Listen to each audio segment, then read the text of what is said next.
అంటే సాధారణంగా మనకున్న ఒక పెద్ద అలవాటు ఏంటంటే రైతుల నుంచి భూములు సేకరిస్తారు. సెజ్జు కోసమా, పరిశ్రమల కోసమా, ఇంకో దానికోసం. అవి తీసుకున్న తర్వాత ఆ పర్పస్ కింద నెరవేరకపోతే వాళ్ళ నుంచి తీసుకుని మళ్ళీ తిరిగి రైతులకి ఇవ్వాలి. అది జరగదు. మనం అనేకం చూస్తున్నాం ఇప్పటిదాకా. ఈవెన్ అది చంద్రబాబు ఉన్నా, జగన్మోహన్ రెడ్డి ఉన్నా, రాజశేఖర్ రెడ్డి ఉన్నా, కిరణ్ కుమార్ రెడ్డి ఉన్నా, లేకపోతే రోసి ఉన్నా, ఎవరున్నా చేయలేదు. బట్ డిప్యూటీ సీఎంగానే ఉన్నటువంటి పవన్ కళ్యాణ్ అది సాధించారు.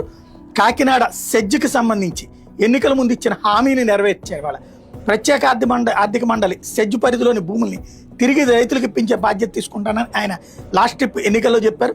సెజ్జు పరిధిలో ఎంత ఉందా అంటే టోటల్గా 2180 ఎకరాలు.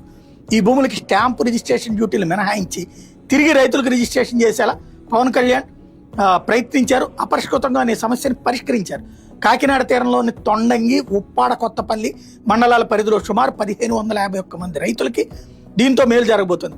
కాకినాడ సెజ్ రైతుల సమస్యల్ని చంద్రబాబు నాయుడు గారి దృష్టికి పవన్ కళ్యాణ్ గారు తీసుకెళ్లారు. ఈ మేరకు రాష్ట్ర రెవెన్యూ శాఖ